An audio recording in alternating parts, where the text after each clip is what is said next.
Oh, hi there. Cello. Hey now. Hola. And ba weep grana weep ninny bong. However you want to say it. Welcome to that Kev1 show.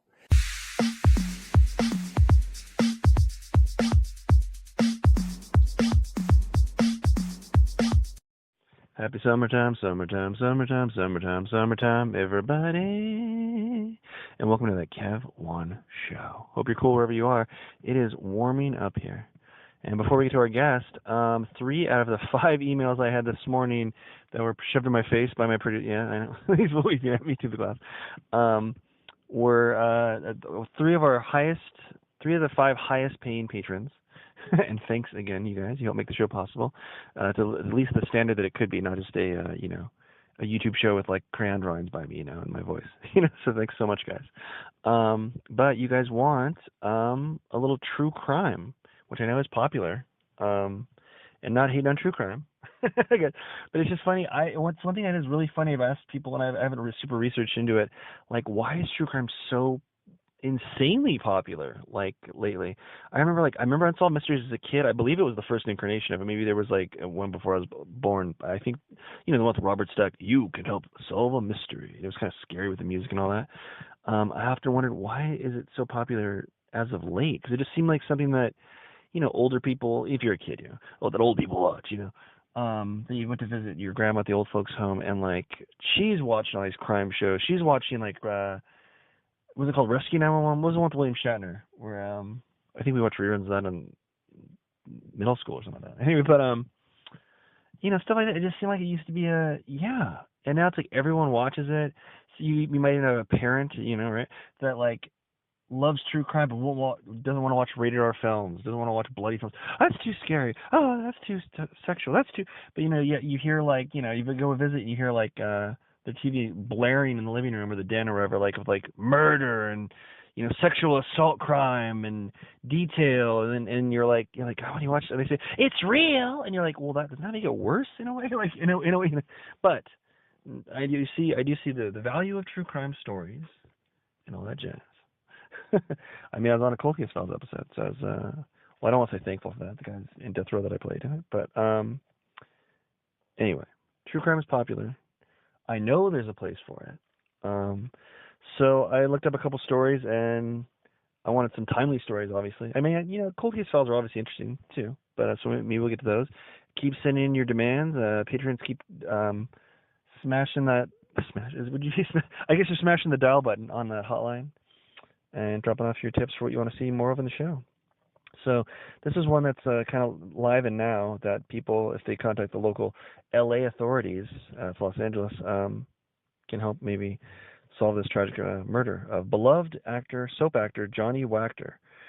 He was being remembered as a hero after he was fatally shot while shielding a friend as thieves tried to steal his car's catalytic converter. I can relate to the catalytic converter crime because, I had a vehicle broken into many times, and the catalytic converter stolen. Before that, the catalytic converter almost stolen. I thought it was stolen, but they were idiots, or they just didn't know how to do it, and it was half cut off. It wasn't quite stolen. I'm not a mechanic, and I didn't get on my belly to the ground to see it, but it still drove. But but that car is no more, and that's why I got my newest car. that I do love. So I guess everything happens for a reason, car wise, but. Yeah, catalytic converter thefts are huge, and the current the time you got to do for it, the punishment is not that high to the point that it's not that risky to criminals and would-be criminals doing it. But beloved soap actor Johnny Wachter was killed when he confronted the car thieves. He's best known for his role as Brando Corbin on the soap opera General Hospital. He was on many, many episodes of that. I believe nearly 100 or 100 plus episodes. Early Saturday morning, 2 Saturdays ago from now, when I'm recording this for the show, early Saturday morning, the 37-year-old actor was fatally shot after police say he discovered his Toyota Prius placed on a car jack, and he confronted the men surrounding the vehicle. And he had a day job as a bartender. He was coming out, and his car was jacked up. Authorities say Wachter was leaving his bartending job in downtown Los Angeles and was walking out a female coworker, a close friend, from research I read before this too. Really tragic. Her she's given testimony to the press very recently. But when they saw the group of men, masked men, it was 3 masked men I recall from the other story I saw. Police say they thought this car was being towed when they called out to them. And then another story I saw, not the one I was looking over just now, he was apparently, careful, his hands kind of up and like, hey, what's going on? And, especially if you're not sure, if your car's being just towed, which is already annoying and oh gosh, and, oh, geez. But he shielded his friend and was shot in the chest at point blank range and died in his friend's arms. Walker's close friend and film producer Micah Parker gave her condolences as well. Yeah, catalytic converters are really popular targets for thieves. The thieves often jack up cars and slide underneath with chainsaws to steal the car part, which contains precious metals. Catalytic converters reduce the amount of pollution that comes out of cars. Theft of the car part has increased because of the value of some metals that go into making it. The price for it have skyrocketed on the black market. Yeah, police say they are gathering surveillance video from the scene to further investigate this tragic incident. My condolences go out to his friends and family and fans of him. Sad news from Hollywood, indeed, from his fans and the acting community, and just, a tragic loss, indeed. And after the break, a guest you won't want to miss today that will pump up your body and also your mind. Rep the brand that is behind-the-scenes film talk, positive vibes, and discovering what the human condition is all about as nonstop creativity guides us on and on and on with that Kev1 Show merchandise. Now for sale at thatkev1show.etsy.com. That Kev1 Show, spelled of course that, K-E-V, number 1 N, show. Hey, you're a fan. You want to rep it. You know how to spell it. So get it today and glow with us.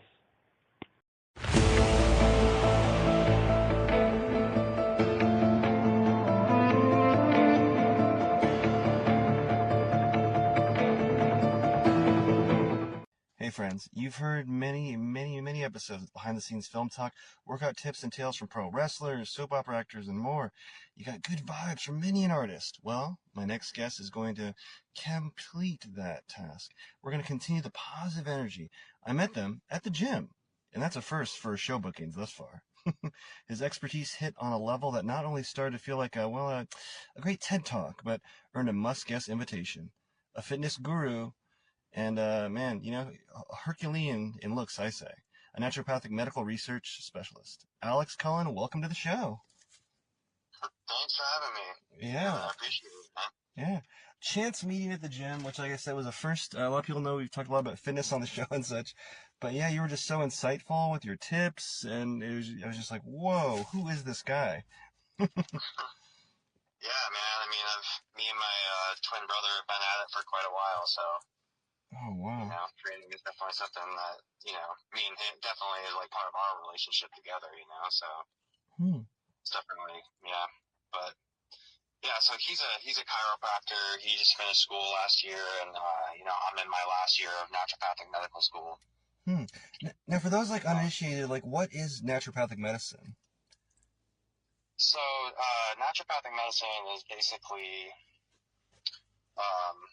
well, it's kind of a hard question to answer, honestly, because there's a lot of different kind of ways of practicing, right? And every naturopath practices differently. Yeah. But there's kind of 2 camps I would put them in. So there's what's called vitalists, and then what's called sort of green allopath. But basically what naturopathy is it's what it's trying to do is it's trying to take ideas from Western medicine, or what we would call allopathic. So,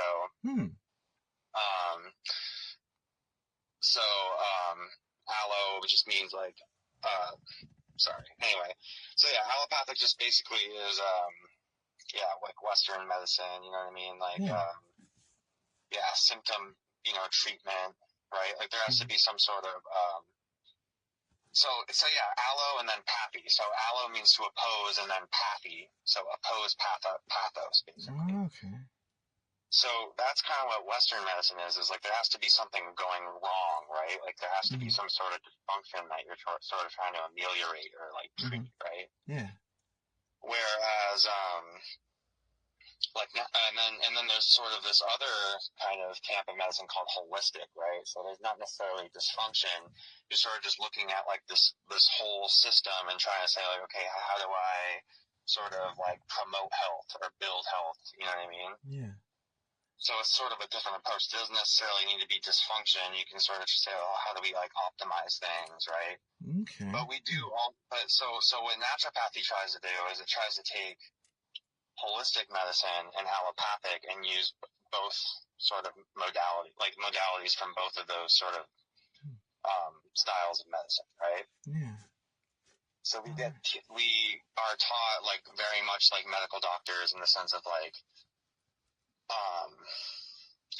that we get trained in pharmacology, right? Mm-hmm. So we have to learn like medications, like antibiotics, vaccines, like I've given vaccines to like children, you know what I mean? Like, so it's like we're trained very like similarly to medical doctors, but we're also trained in various like holistic modalities, and it kind of varies on like which ones we different naturopaths specialize in. So like some might do like for like me, I love to do physical medicine, you know, like that's one of the things I really jam with.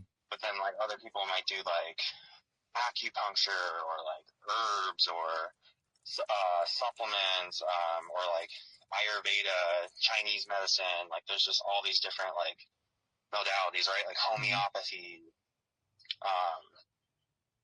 It's just like all of those different sort of like more holistic modalities, right? Yeah.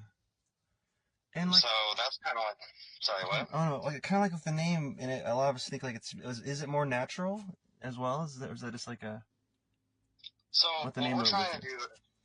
So naturopathy's changed a lot over the years. Like, so like in 1901, like this guy named Benedict Lust was the one that founded it, and like during that time, it was like very much like strictly holistic. Like it was very much in opposition to allopathic medicine, right? Okay. Yeah. And then like in 19, sorry, what? Oh no, I was agreeing with you. I was like, oh wow, that's interesting. And then and then so in 1910, there was this guy named Flexner, and the American Medical Association, or the AMA, back in that time, basically sent this guy to all these different like schools, medical schools, and he sort of assessed them. And basically, what ended up happening is like schools that like only met a criteria that was basically in like aligned with allopathic medical philosophy, basically were accredited, and so through the AMA, and so basically like they didn't get as much funding, and then so natural medicine sort of took like a hit, you know what I mean? And in like the years, a lot of times it used to be called like quackery, like chiropractic medicine, for instance, used to be called that. And then but then like I would say like 1970s, 1990s, early 2000s started to be more interest in natural medicine, and now it's like becoming way more mainstream. Like a lot of MDs practice holistically, there's like holistic nurse practitioners, like there's a lot more interest around like nutrition, supplement, like kind of like lower invasive modalities, right? Yeah.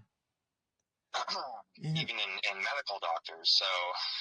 But with that, right, like naturopaths have also become more allopathic, right? Like we've also like the sort of bar that we're held to has kind of gotten high as we've tried to have more or broaden our scope of practice, because they're in the states that we're have legislation for, we're not even recognized in all states. Oh wow. But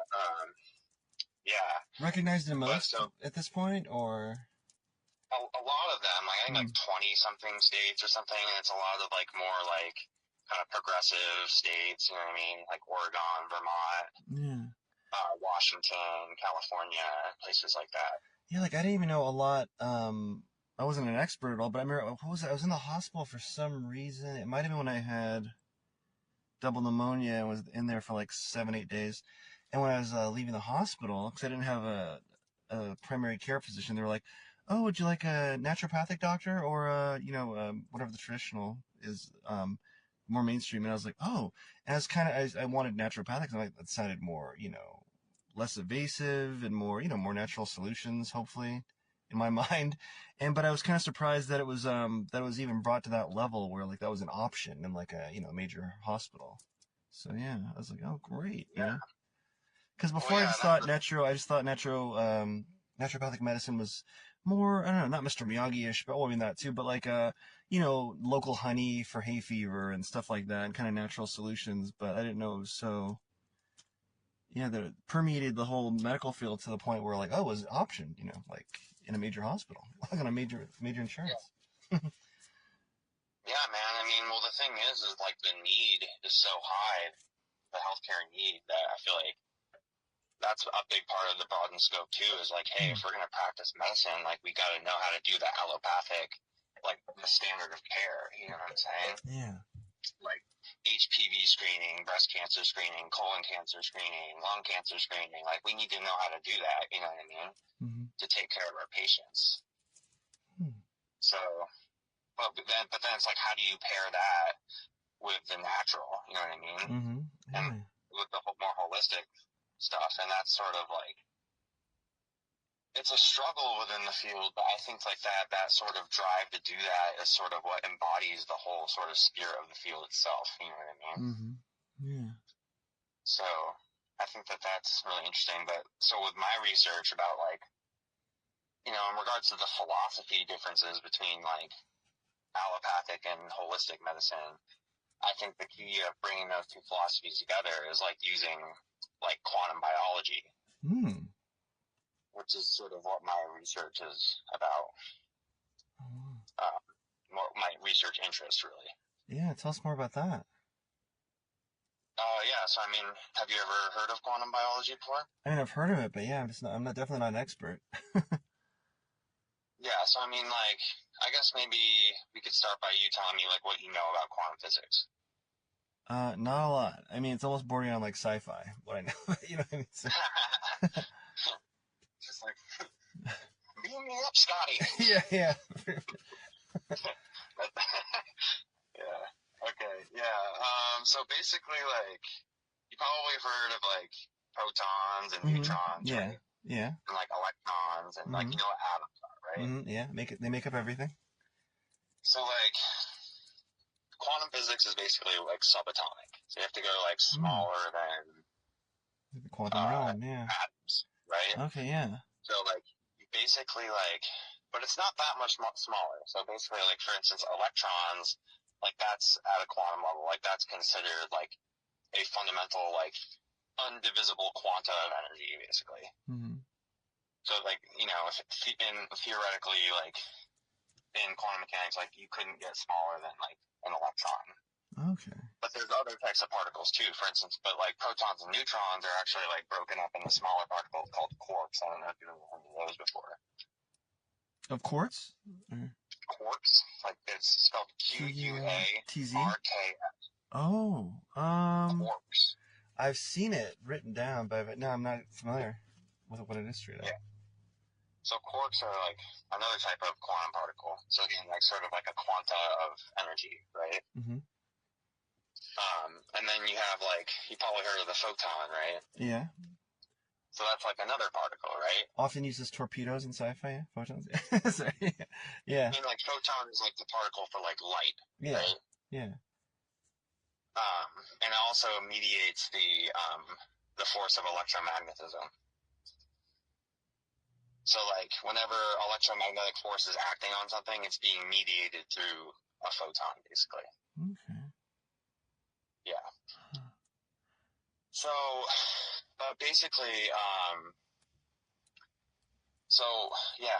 my research is like trying to like, okay, like how can we take like quantum physics, well really actually the field of quantum biology, right? Yeah. Because there's quantum physics, right? Which is just strictly like understanding like, you know, systems at the quantum level, but then it's just like, okay, how do we apply this to biology, right?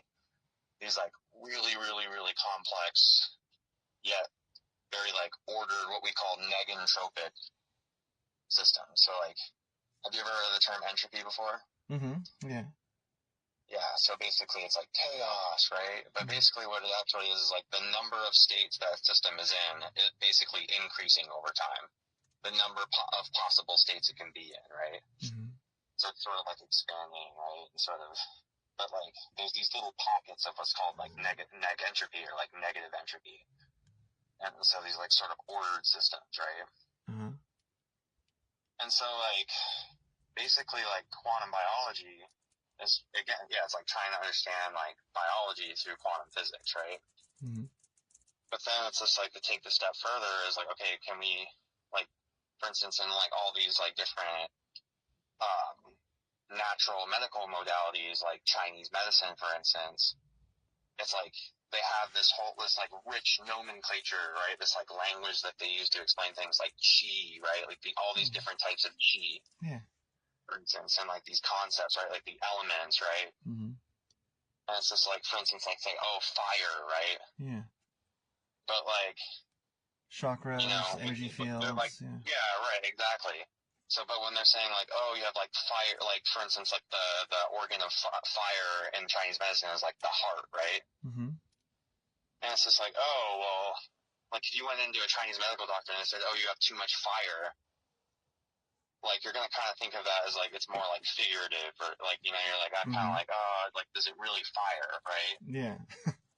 So it's like, but like, you know, for instance, and I will kind of, I will probably be able to convince you that it's actually fire by the end of this conversation. Okay? I'm ready. But basically, like, so, but before I kind of get back to the fire thing, I have to kind of explain something else, okay? Sure. So, with quantum physics, like going back to quantum physics, right? Mm-hmm. So, I talked to you about the electrons and the quarks, right? Mm-hmm. And then I talked to you about the photons, right? Mm-hmm. So basically, those are like two types of particles, okay? So there's fermions, which are basically particles that have mass, right? And mass is defined as a resistance to a change in motion. So basically, it's like if you try to push on it, it's going to have resistance to that change in motion, right? Yeah. And versus the bosons, which don't have mass. So, for instance, photons are in the boson camp. Quarks and electrons are in the fermion camp, right? Mm-hmm. But so similarly to like how you can put quarks together and create composites, right? So the protons and neutrons, as I told you, were like made up of the quarks, right? So you can kind of make these composite particles out of the quarks, you know, it's making neutrons and protons. Does that make sense? Uh-huh. Yeah. And then but you can also make composite, basically bosons are like force carrying particles, right? Mm-hmm. So like, for instance, there's like, and they're called quasi-particles, or technically Goldstone bosons. But, so basically these quasi-particles, for instance, like there's quasi-particles for all sorts of things. For instance, like heat and sound in like solids and liquids are actually, can be explained as like phonons, basically. That's actually what the particle name is for it. Okay. Yeah, so like phone, right? Like sort of like sound, right? Like phono. And so phonon. Okay. And so there's actually a particle like for heat and sound, right? Mm-hmm. Or what's called like lattice dispersions. Like there's all sorts of names for it. But like a phonon, right? Mm-hmm. And so there's like all these different types of like what are called quasi-particles, okay? So like, let's bring it back to Chinese medicine, okay? So like a lot of times, like when in Chinese medicine, when they're talking about like different aspects of like pathology and stuff, they'll be like, oh, you know, you have too much heat or too much cold, right? Mm-hmm. So it's like, you know, so what I'm trying to like argue, and Chinese medicine is already starting to do this, is like, you know, informing that nomenclature with like quantum biology. Like for instance, like, you know, could you say like heat and cold, could you start defining that as like phonons, right? Like, oh, hot could be considered having a lot of phonons in the body, for instance, and cold could be not having a lot. Does that make sense? Mm-hmm. Yeah. Yeah. And so, for instance, with the heart, right, going back to like the fire and stuff like that, right? Mm. So, like the different states of matter, like you've probably heard of like liquid, solid, gas, right? Those are pretty common. Yeah. They're around us all the time, right? Mm-hmm. And like we're made of those things, right? Yeah. Like we have a bunch of water in our body, we have a bunch of solids in our body, we have, you know, we breathe gas all the time. It's like we're made up of those things, right? Mm-hmm. Those elements. Or those states of matter. As like in Chinese medicine, you call them elements, but like, in physics, we call them like states of matter, right? Mm-hmm. And then, so for instance, fire, right? So it's like, oh, what is that, right? Like, what is even fire, right? Is it liquid, solid, gas? Well, it turns out it's actually what's called a plasma. Have you ever heard of that before? Mm-hmm. Yeah. Yeah. So basically, like, the sun and stuff is made up of plasma, right? Mm-hmm. So if this other state of matter that people aren't as familiar with, right? But there's actually a quasi-particle for that too, and it's called a plasmon. Plasmon. Okay.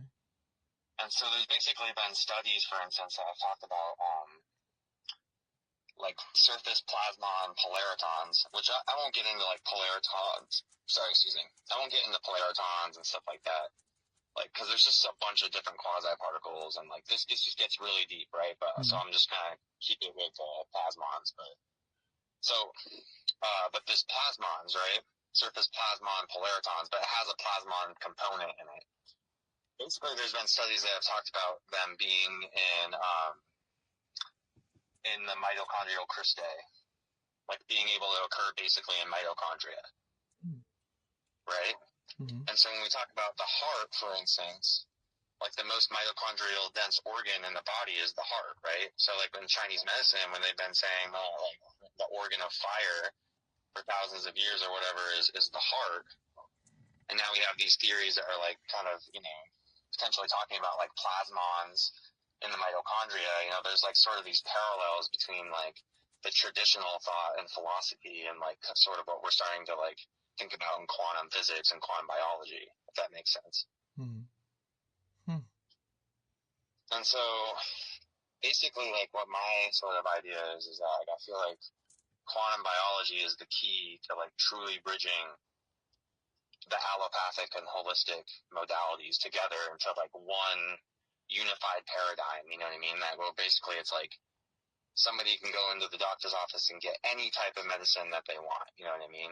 And like, and it's all right. Like there's no biases against one another or anything anymore. It's like everything is integrated, right? Yeah. And so it's like then, the allopathic physicians, like there's literature that's like, oh, fire, okay, that means this. And there's actually like, ideas that sort of like, justify that and everything. And so it's just like, and that gives, you know what I mean? So there's just sort of more like, it's like a scientific bridge between the two, like validation. ideals. Yeah. I mean, just more like operational definitions in context of different fields, right? Mm-hmm. And so that's sort of my like research focus, right? But like, and I'm doing a particular study on basically this term called Shen, which means spirit in Chinese medicine, and like how that relates to quantum biology and whatnot. And that's a whole other can of worms. Oh, wow. Of like, quantum computation and biological systems and like the hard problem of quantum mechanics, which is like how does consciousness even like, arise or like what is consciousness? You know what I mean? Like that's it's called the hard problem of consciousness. Huh. And so there's all these sorts of theories that sort of try to like explain it. The hard problem of consciousness. Wow. Like quantum biology theories about like, quantum computation and biological systems and, all sorts of stuff. So, but my study is basically trying to like, talk about different types of quantum computation and how they could arise in biological systems, and then tying it to some of the quantum biology literature that's already been done in Chinese medicine, but also, just kind of also postulating certain quantum biology theories independently as well, like within the study. So do you want to write like medical journals on the subject, or just books educating the masses on it maybe you might be heading toward, or where do you think you're going with that anyway? So technically it's called a scoping review. Mm-hmm.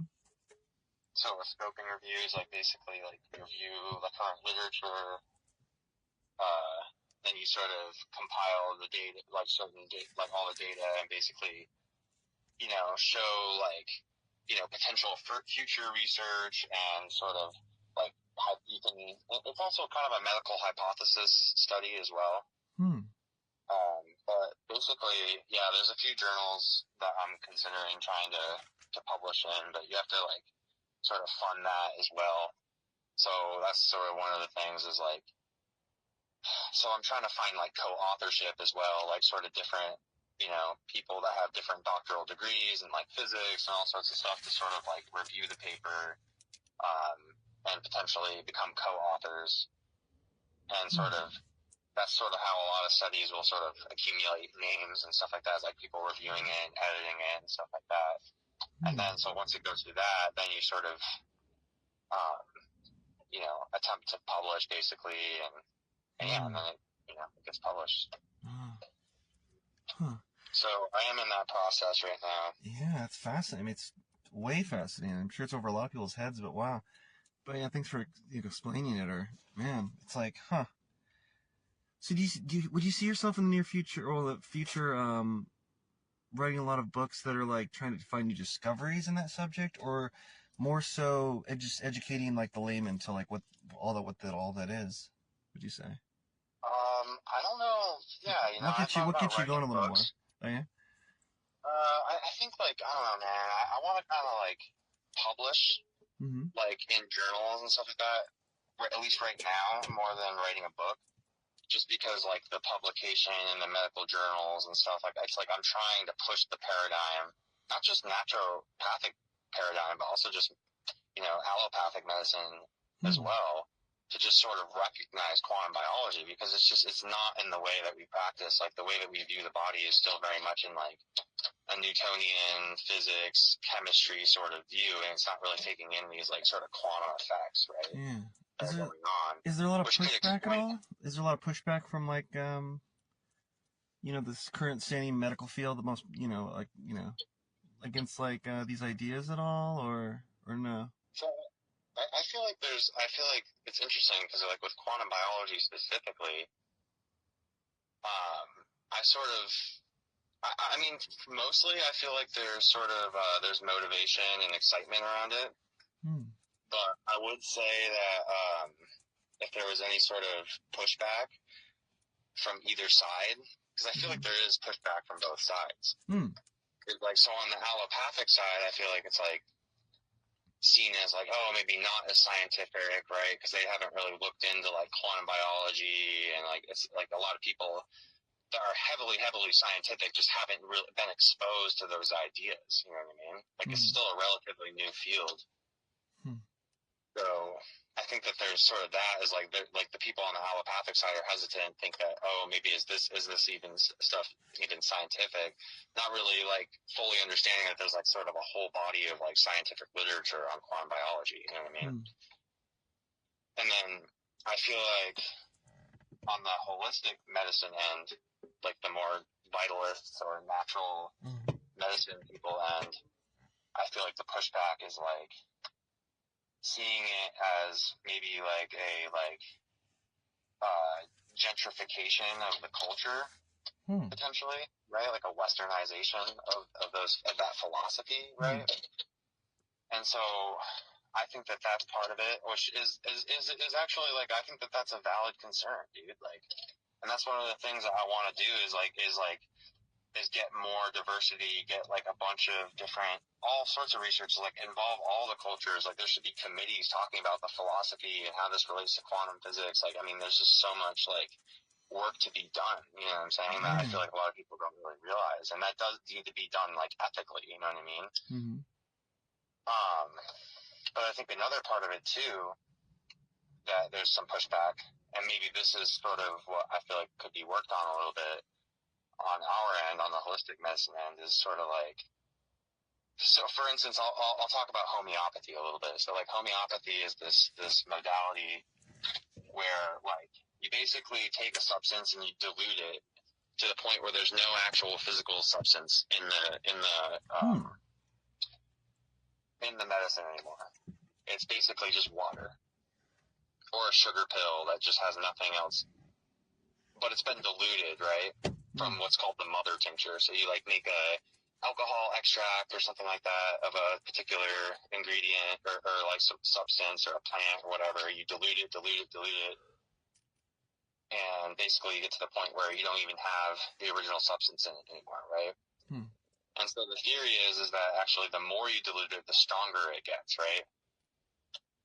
And so, yeah, so the thing about it is like, so there are sort of actual quantum biology theories that could potentially explain how something like that could happen.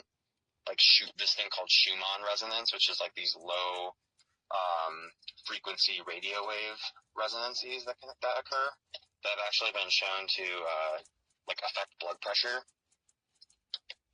But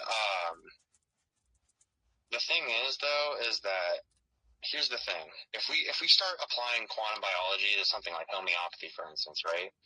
Like the traditional ways of practicing everything, like not everything's going to translate perfectly, right? Like, so it's like, oh, for instance, if you use like, you know, like a homeopathic remedy like arsenicum for nausea, and it turns out to be that like, oh, based on the quantum biology mechanisms, it doesn't actually work well for nausea, right? Even though it's been used for hundreds of years for nausea, right? And so there's sort of this like transformation that the holistic medicine side has to be willing to go through, right? Because not everything's going to like translate perfectly in that process of like applying quantum biology to the theories and stuff like that, right? Right.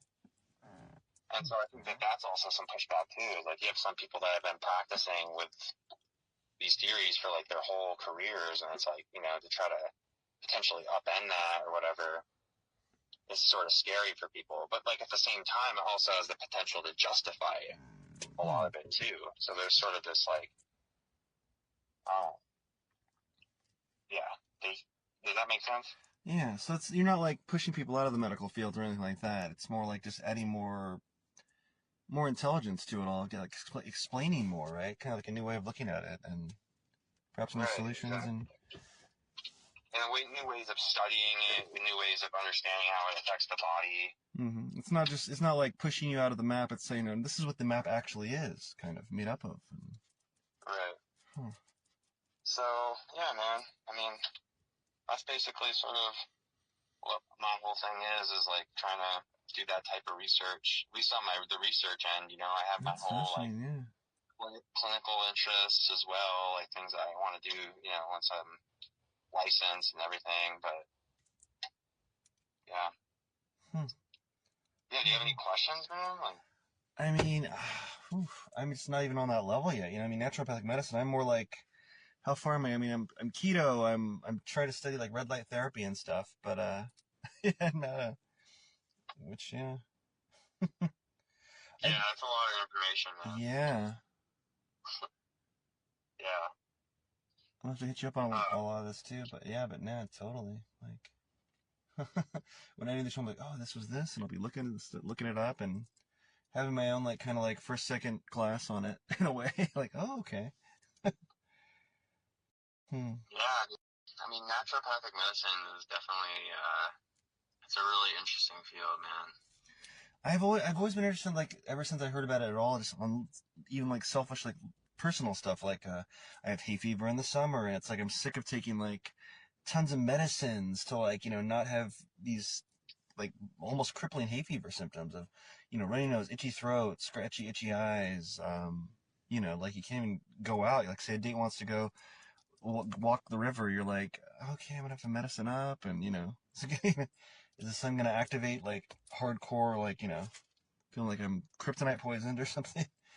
Yeah. Well, it's like allergies are like the main Benadryl one works for me, but that like also makes me feel dopey, drugs me up. So I'm like, well, I try not to do that one, you know. Yeah, man, it's complicated. Yeah. It's like, yeah, with like lifestyle stuff too. It's like the medications can help for like symptom management, but then if you're not doing anything, like if there's not other things being done, you know, as well, and sometimes, I mean, honestly, the best thing to do is just try to avoid the allergen. Oh wow. Okay.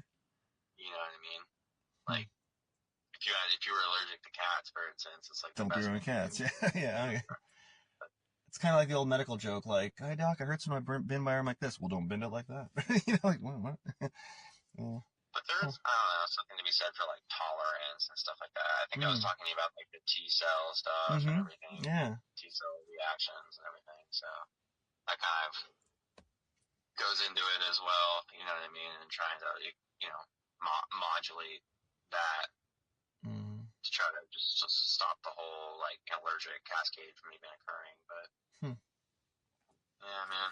Is there anything to the what I heard about local honey in your area helps with hay fever?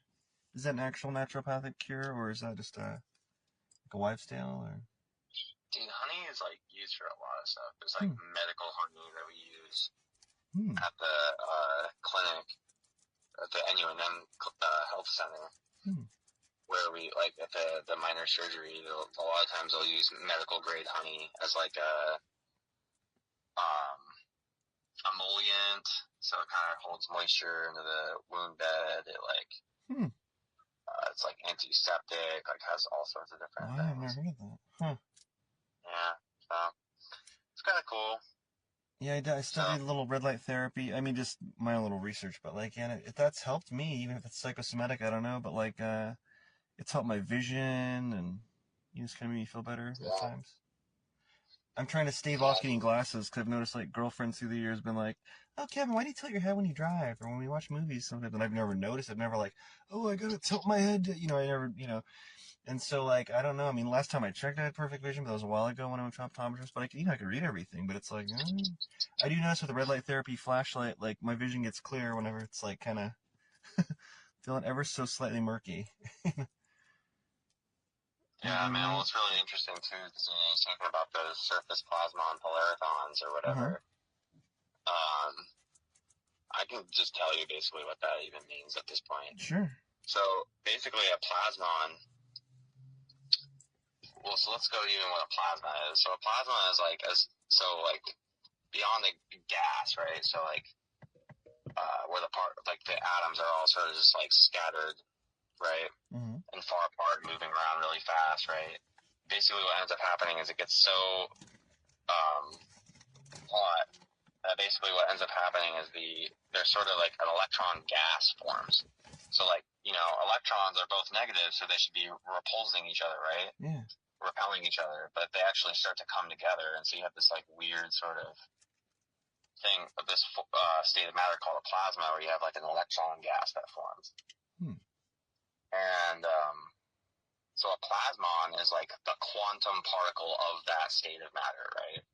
Okay. So basically what it ends up being is it's just like a clump of electrons that are just kind of like together, that are sort of propagating over a metallic surface.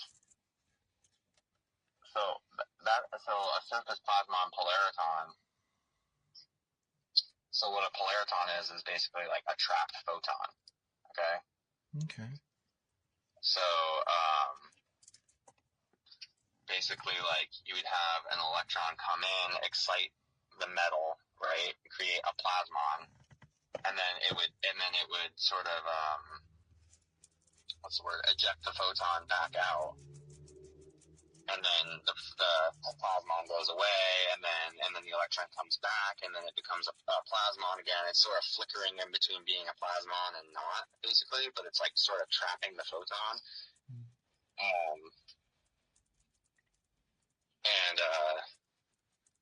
You're basically, and it's called that's called a surface plasmon polariton. Yeah. And you're basically actually slowing it down. It's like optical slowing, or I can't remember what the actual term is for it, but you can like sort of infer the production of polaritons by like measuring like how like how slowed down light was, basically. Yeah. But anyway, yeah. So when you start thinking about quantum biology and stuff, and like light therapy and everything like that, like it's been shown to increase ATP production, mitochondrial activity, all sorts of stuff. So is it related to sort of this like photoelectric effect in the mitochondria? It's like, I don't know, probably. So, yeah, man, that's pretty cool though. Yeah, I mean, staved off glasses so far, and I mean, like I know people have glasses, and it just seems like it's a slippery slope. I mean, if you need them, but it just seems like it's a slippery slope once you're on them, because it's like, everyone I know has glasses, like, keep having to get them adjusted. Oh, these are stronger ones. It's just like, and so, right. since I've naturally been able to, like, live without them, and I can see just fine, but, yeah. But I will say, whenever it seemed kind of iffy, especially like, I didn't get a lot of sleep, so, small, traditionally smaller print, okay, it's getting a little fuzzier. Break out my red light flashlight, and, red light therapy flashlight, and, shine in my eyes, then I look back, everything's sharp again, so, that's my own, experimentation, but yeah. Yeah, man, I mean, your eyes are going to strain more as you get age and stuff like that. And so I think the glasses just sort of take a little bit of the strain off of the eyes, you know what I mean? Training wheels, kind of, yeah. Yeah, it's just like, yeah. You can get like, all sorts of different things, as we, like, you just get kind of, like, age just sort of, vision obviously just gets worse as we age, you know what I mean? Yeah, a lot of people get more myopic or nearsighted. Or for instance, like, there's this condition called presbycusis. You ever heard of that? I don't think so. Maybe, but I don't think so. It's just like age-related hearing loss. It's just like very subtle flow. No bueno. Out to the cell hairs or the hair cells in the ear. And that's just like happens no matter what. Yeah, I mean, obviously, like, essentially, healthy lifestyle and stuff. Yeah, good for less concert, but. Yeah, man. I mean, that'd be cool. Like, if I could be immortal, I definitely would, but it's not very natural, is it? Yeah. With your quantum studies, you never know. You might be a little closer than other people. Yeah, I don't know. I mean, it's going to take all of us, man, but then at the same time, it's like, if we're going to become immortal, we have to, like, figure out how to, like, just, I don't know, like, basically, like, the human condition, sustaining life. Free energy, we have to figure out, like, like being able to provide all the resources for that, you know what I mean? Oh, yeah. And humans gonna humans, so it's gonna be, quite the battle for that. Do you like video games or? Yeah, I mean, I know a bit. Yeah. Yeah. Like, do you like watch anime or anything like that? Yeah, I like anime. Yeah, dude. So it's just like quantum biology, dude. Like, the thing that is interesting is just like, I think, like, when I see like the anime characters and like energy blasts and like these auras and everything like that, I'm just like, dude. Like, I don't know. That's sort of what like inspires me a little bit too. It's just like trying to think about like what? I mean, obviously, like, it's kind of a long shot, but it's like, what if you could make like an energy blast come out of your hand or something? Like, I don't know. Yeah. It's just like I kind of, at least like that's kind of how I view it in the body, like sort of my like abstract view of all this stuff. It's like it's just like this energy, you know what I mean? Like, and it's sort of like just. Man. And it seems like it seems like most beliefs and most everything kind of agrees with that kind of view, from sci-fi to, Chinese medicine with the qi and everything, and no, dude, totally. It's sick, man. It's just like when you're being in the gym and like, I don't know. I think I told you about like Mike Israetel or whatever, right? Have you heard of him? Maybe. Who's he again? So, in regards to like hypertrophy, like this like exercise science and physiology, and like he's this like scientist that's like has a PhD in exercise physiology, and so he sort of like specializes in hypertrophy training, and he's just like amazing, dude. Like, he knows so much stuff and everything. And he's very like takes a very scientific approach. Like, if you ever want to, he talks a lot about like length and partials now. Like, he used to be more in the full range of motion camp, that it's sort of become more open to length and partials, as like the research has been showing that it's like really effective and stuff, you know. But yeah, man, he's really good. But he had this video a little bit ago where he said chi was bullshit. Really? And what? Your eyebrow went up like what? Yeah, I was like, man, if I could just sit in the room with him, bro, I could definitely convince him that he was not bullshit. Yeah. You know what I mean? And like that's sort of like.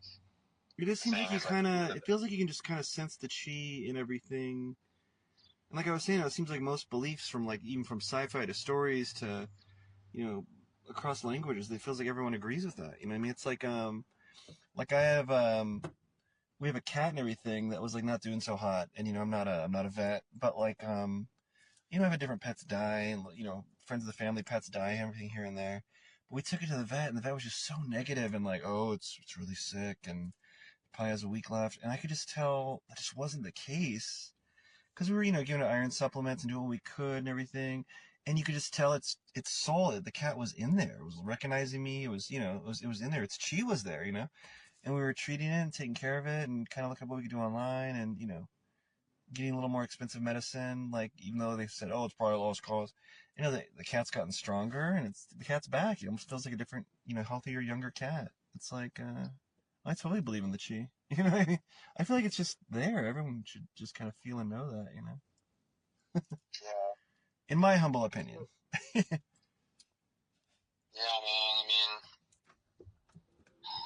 I think that's a big part of like my work too. Is just like I want to validate that nomenclature, that language, cool.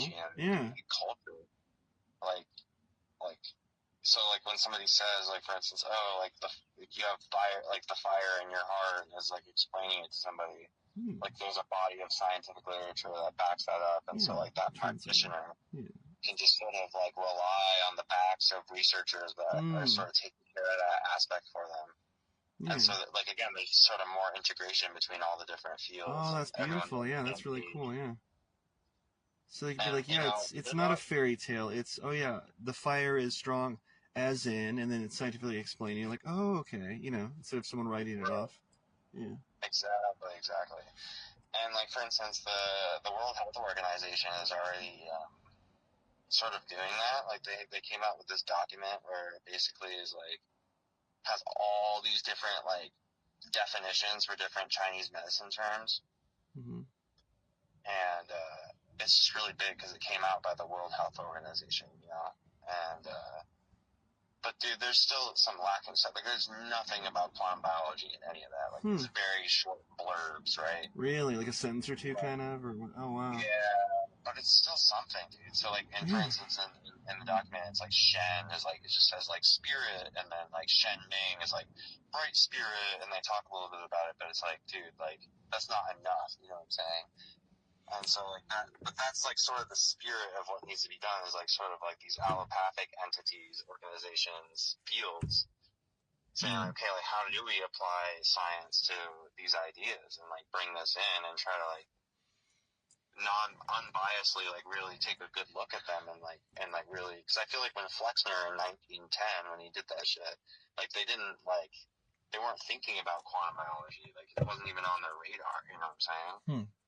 So it's like now we have these tools to be able to assess these philosophies that we couldn't like really like put into the scientific paradigm before, you know what I'm saying? And so I feel like, and yeah, I don't know, that's sort of the direction I see the field evolving into. Like that's my dream for the field, is that very cool. Well, it's exciting for your dream, because like you're so passionate about it, and the fact that you can almost look at it as a positive, that they're, you know, not shitting on it per se, but you know, just the blurbs, like you said, like there's more room for you to be like a leader in that field, you know, or to be recognized as such, or you know, or to be such even. So you can be the guy that brings it to the forefront, at least, you know. For sure, dude. It sounds like you have a passion, you know, for more discoveries for it, even, you know. For sure, dude. Yeah. So, yeah, man. And then obviously just getting as jacked as possible. Yeah, I mean, you're like a Hercules at the gym, so. Yeah, thanks, man. Like a Herculean scientist, like who's the guy in Marvel? Doc Samson, you know, the guy from, It's I don't know, man. Do you do many? Do you do a lot of fitness competitions or not? Or what? do you do like fitness competitions at all or no? No, man. I mean, I don't know. I just no. I just do it for health. Yeah. But it's funny too, man. Cause like I even go to like this place called American Top Team. It's like a gym, martial arts gym here in Portland. Oh, cool.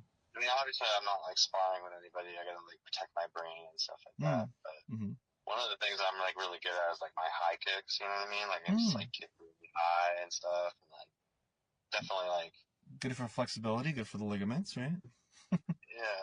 I mean, yeah. There's like you have to like train right for it and stuff. Like there's different. What martial art do you study any martial art, or did you previously, since you gotta protect the head? But do you have like a karate, a taekwondo background? Martial arts, I've done like the first one I ever did was when I was a kid was like taekwondo. But then I did like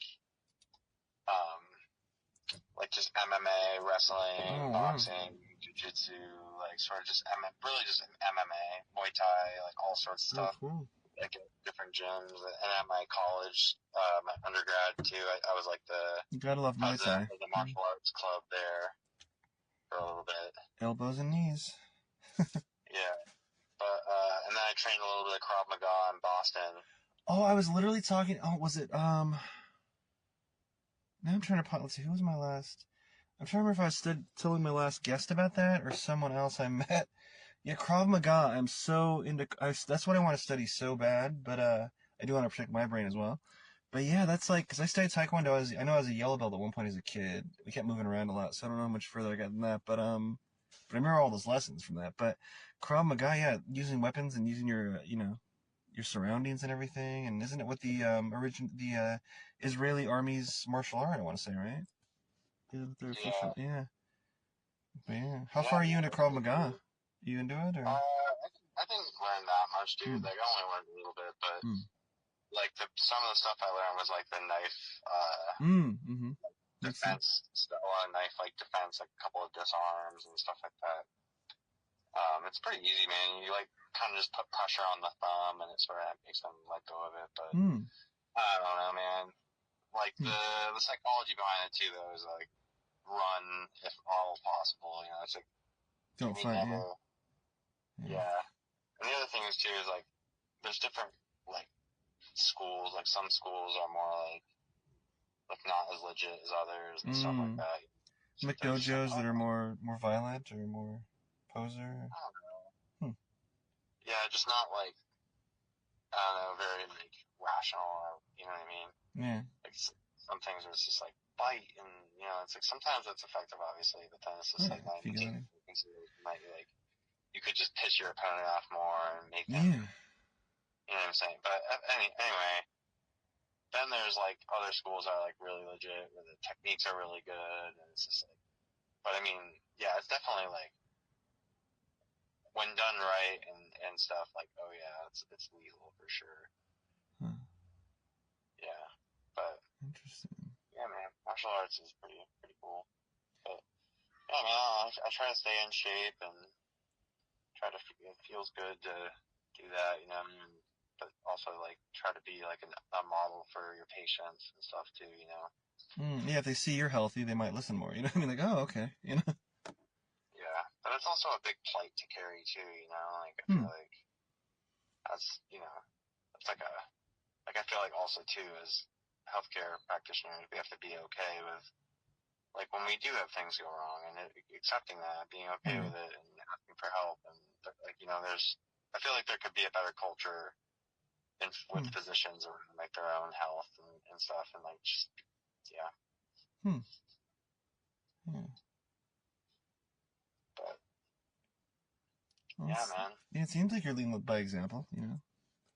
Yeah, man. Just trying to do my best.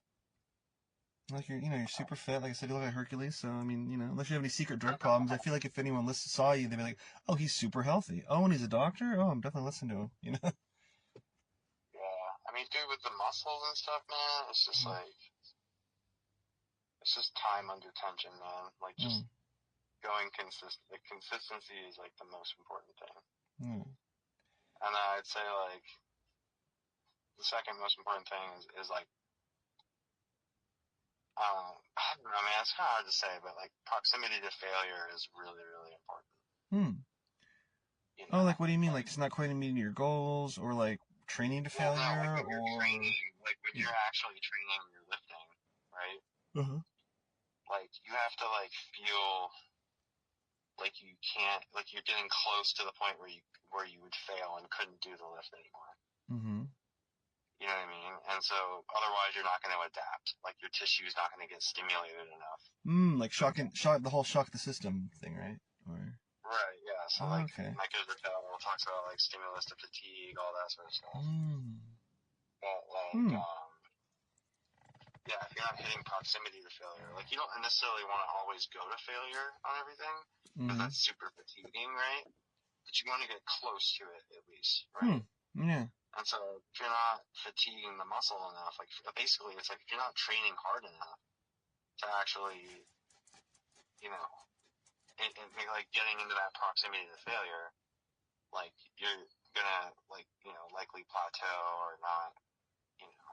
No risk, no reward, baby, right? I guess. Yeah, so that's why you track things and make sure that you're consistently trying to, like, do more than you did last time, but, like, in, like, a reasonable amount, right? Like, you might only add, like, a rep, or, like, to each of your sets, or, like, only increase the weight by, like, 5 pounds each week, or whatever the way you're going to progress. Like, it needs to be, like, very incremental. You don't want to just be like, extreme. Oh, you know, like, I deadlifted 135 pounds yesterday, and, like, now today I'm going to do, like, 225. It's like, no, you should try to work up to that through your training, you know, consistent training. Yeah. That makes sense. Yeah, but you want to be in you're growing, you're not just exploding, because then you might actually explode, might have a heart attack, might rupture a muscle or something, right? Or I don't know. I mean, obviously, a heart attack is always a risk.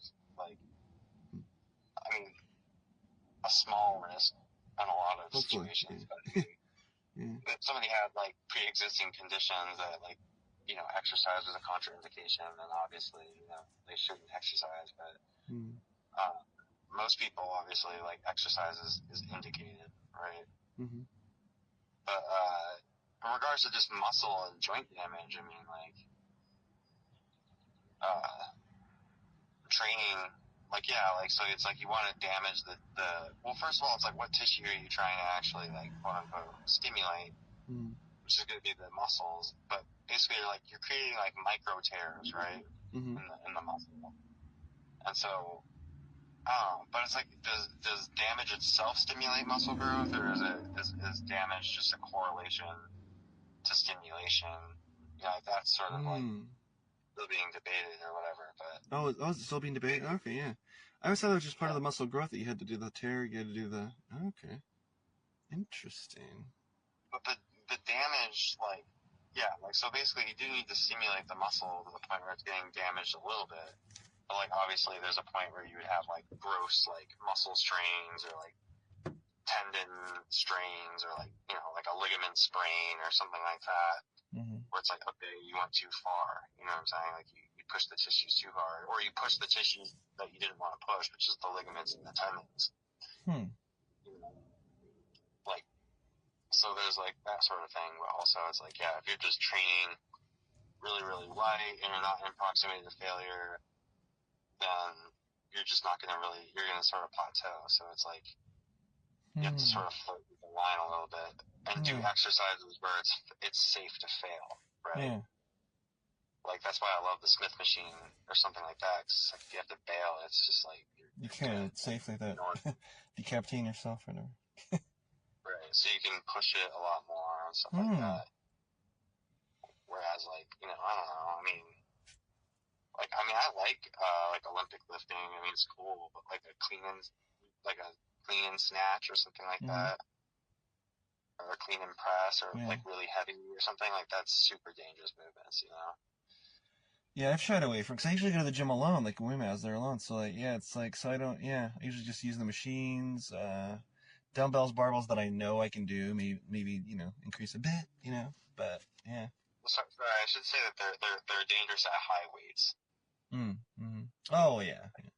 Like if you do a clean and jerk or clean and press at like just a bar 30, 45 pounds, yeah, you're good. But like as you add weight to those, they're gonna get progressively like more unsafe.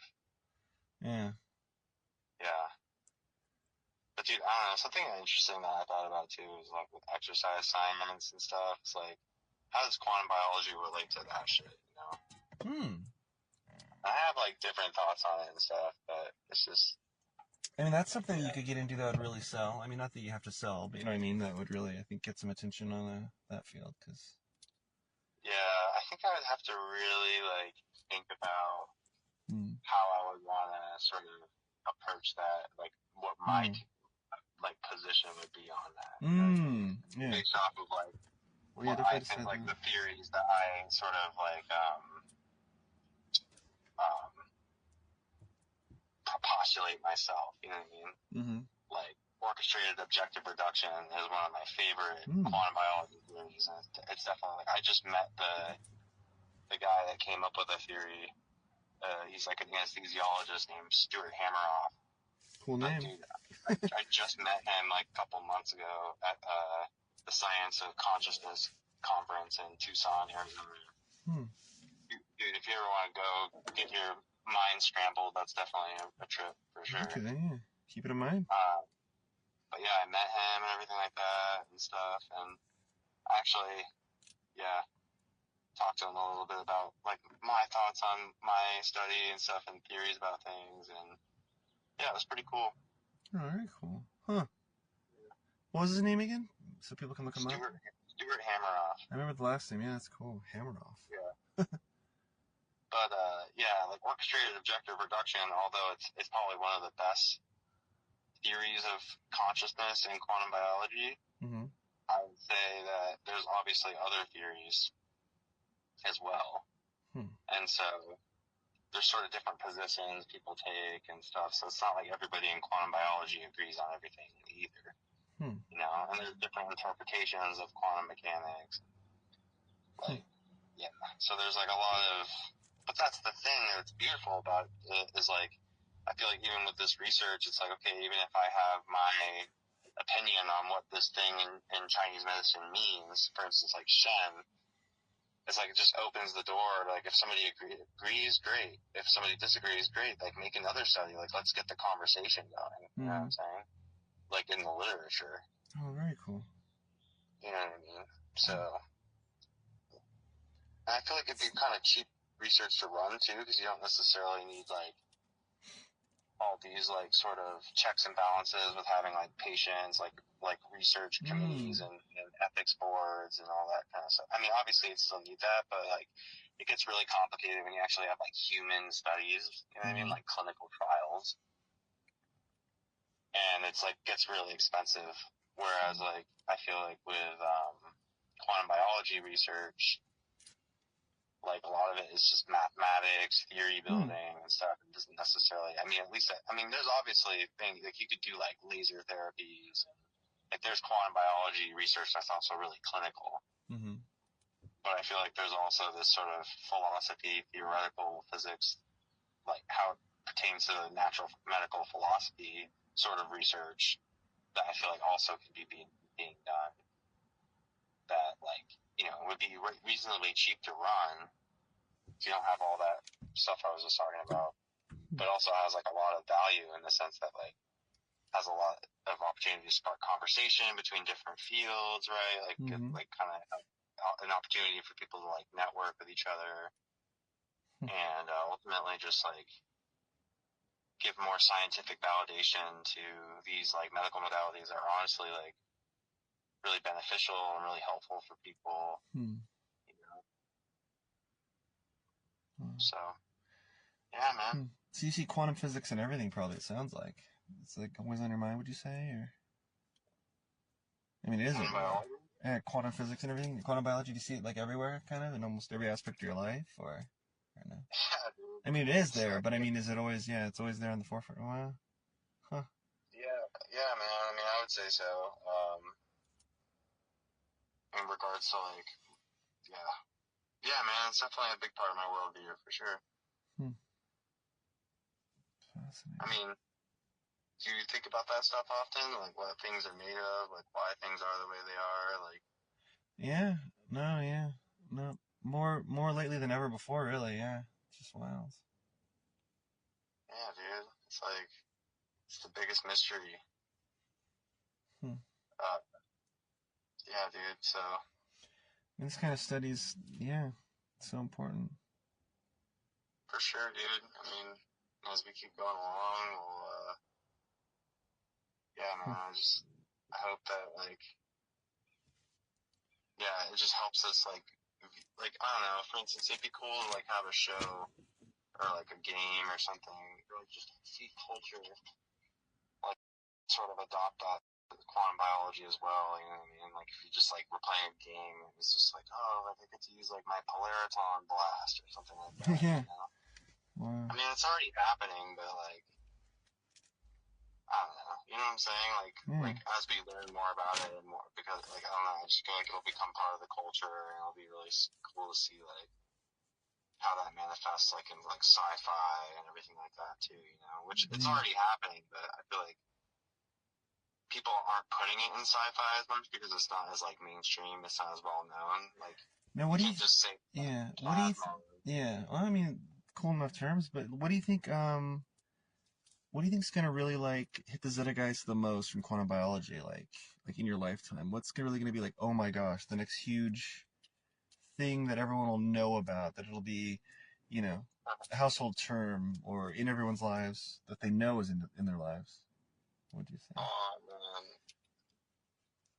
Well, I mean, I think the big thing that will probably be that the first big thing like that will just be orchestrated objective reduction, which is basically going to be like how do we explain consciousness and how it even how do we solve the hard problem? And I think orchestrated objective reduction does the best job of explaining it. So I can go into it a little bit. So, for instance, with an electron, right? Have you ever heard of wave-particle duality? I believe so. But what is it? In case I haven't. So, first I want to explain to you sort of what a particle is, right? So,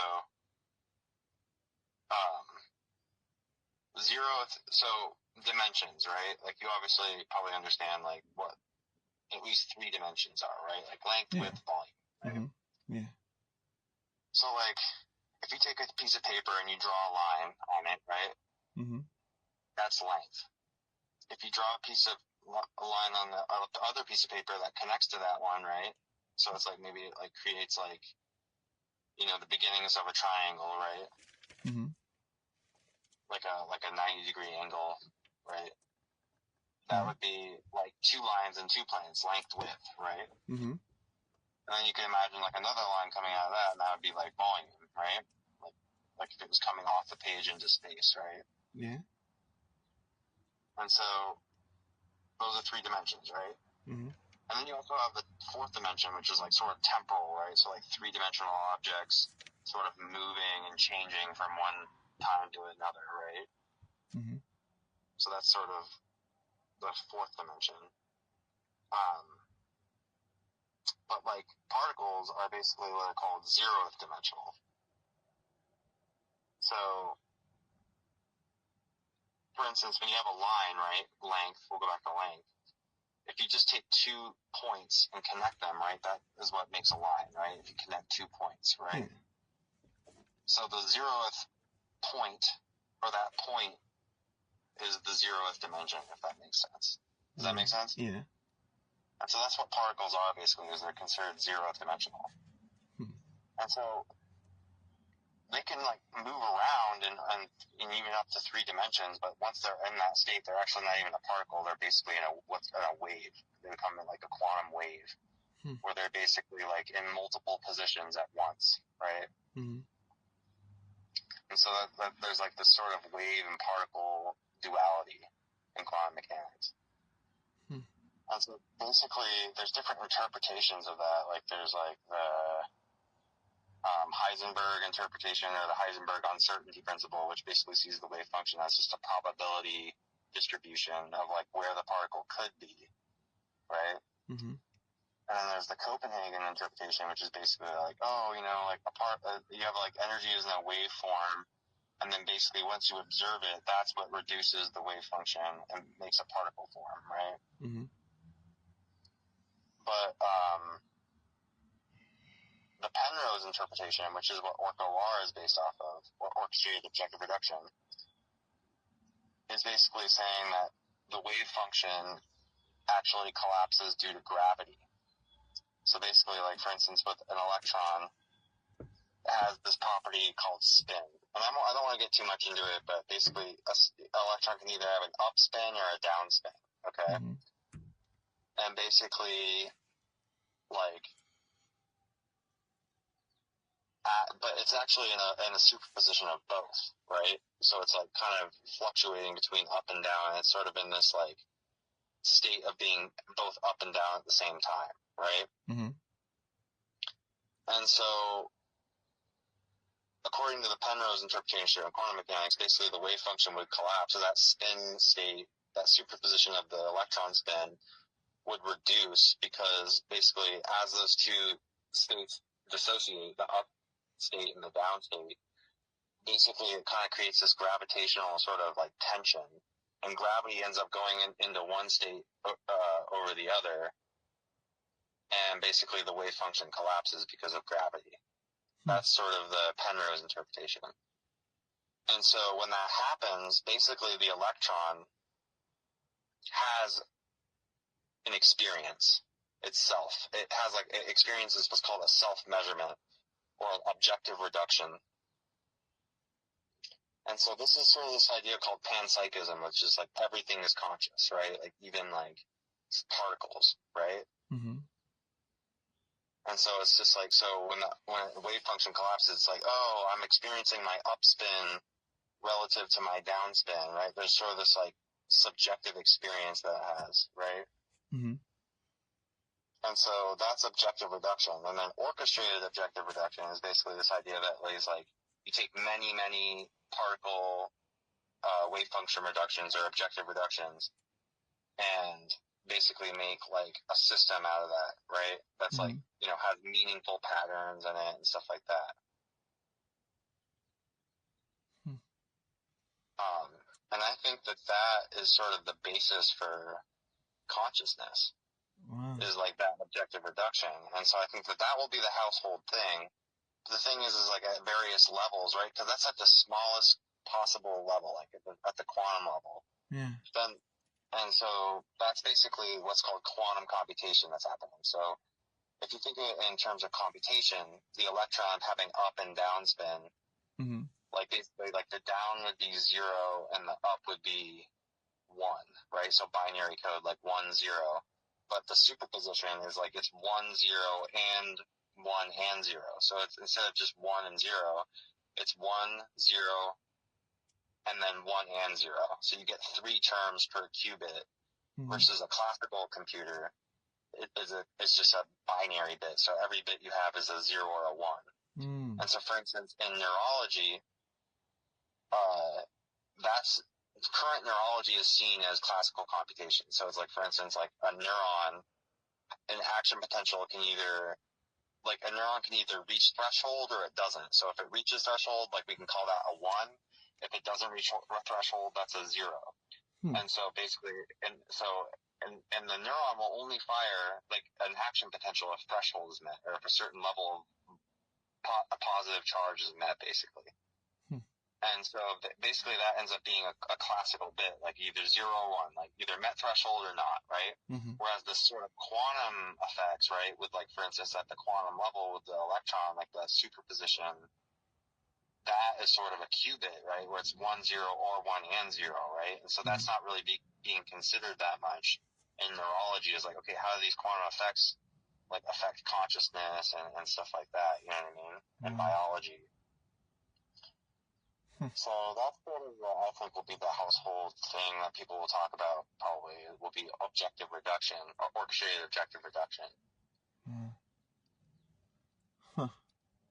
That is incredible. Man, And Yeah, see, and man. here I thought when I left my drink in the wrong spot at the gym, and this, muscle-headed, long-haired Hercules was coming toward me. I was like, oh man, it's gonna be not a fight, but like some sort of confrontation that would lead to this, intellectual, crash course in quantum biology. Yeah, man. Yeah, I mean, you know what I mean? yeah, I definitely, I could keep going, dude. There's just so much complexity to it. A lot Yeah. about my study that I didn't really get into because it is a lot. And I kind of want to give you like more of an overview of the field. And we'd love to have you on again too. Yeah. Yeah, man, I'd definitely be willing to talk about this stuff again, man. It was You really barely fun. scratched the surface, I'm sure. Yeah, dude, no, we could definitely go into all sorts of different things, like different quantum biology interpretations of like different types of chi or whatever. We could get a little bit more into like my study and like, some of the more like novel things about what I talk about in it. These different like I talk about these different quasi particles called anyons, which are very, very like exotic, weird particles that. How do you spell that? Anyons? How do you spell that? Anyons is ANYONS. Oh, okay. Okay, cool. But yeah, I can talk a little bit about that maybe too. And those are, and just, because it's a whole other, like, so there's classical computation, quantum computation, and there's this whole other type of computation called topological quantum computation. And so that's a whole other beast that's sort of what my study talks about, is trying to incorporate that. But that's another conversation, I guess, for another time. Yeah, man, that is so tight. Oh, well, thanks so much for sharing that, man. I've taken enough of your time, but man, you got a lot to accomplish, and oof, thanks for bringing all that to our heads. Yeah, you're welcome. I hope that you and your viewers get value out of it. And it's kind of like a whole new world that I didn't even know we were getting today. For real. Yeah, dude. And maybe one day we can get you to the point where you're shooting plasmon blasts out of your palm, dude. I would love it, like Mega Man. Yeah, or my palm, depending on how it works, yeah. All right, man. Well, you have a good one, man. Thanks for having me. Oh, for sure. Thanks so much for your insight and, man, breaking us all to the next level of consciousness, it sounds like. Hell yeah, man. Or perhaps awareness. I'll hit you up soon. Consciousness, dude. Quantum biology, bro. Thanks again, man. Yeah, no problem. See you later. I'll see you at the gym.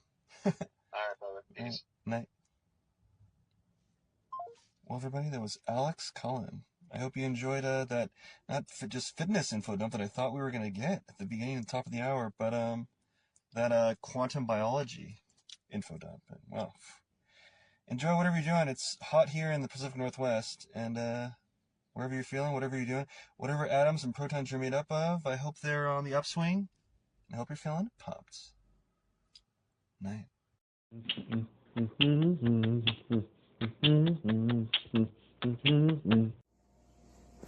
This portion of that Kev 1 show is supported by Bohemian Dream Gifts, made with organic and natural oils that nourish and hydrate your skin. Man, I don't know if it's the weather outside or the gym that was killing my skin, because my right elbow on the, it itched like the Dickens, like I was becoming like the lizard from Marvel Comics. I think it's that machine where you put your elbow in and do the lifts, for the bicep. But I was itching my skin like crazy during, well, I won't say who because I don't want them associated with rough skin, with one of our guests here in the near future here. But my right elbow was getting ashy and coming up, getting red and irritated. Anyway, I used some of the promotional cookie dough body oil from Bohemian Dream Gifts that they gave us, and my skin, I'm not kidding, came back. I can vouch for that one. The cookie dough oil baby body oil, the cookie dough body oil brought my skin back to life like an Evanescence song. I'm not kidding. My skin is smooth and happy again. 100%. You can buy cookie dough oil on Etsy at the Bohemian Dream Gifts shop. Check out their other stuff as well, but that's one that I swear by now. And as soon as my promotional one runs out, I'm going to order some myself. So go to Etsy and visit the Bohemian Dream Gifts shop today.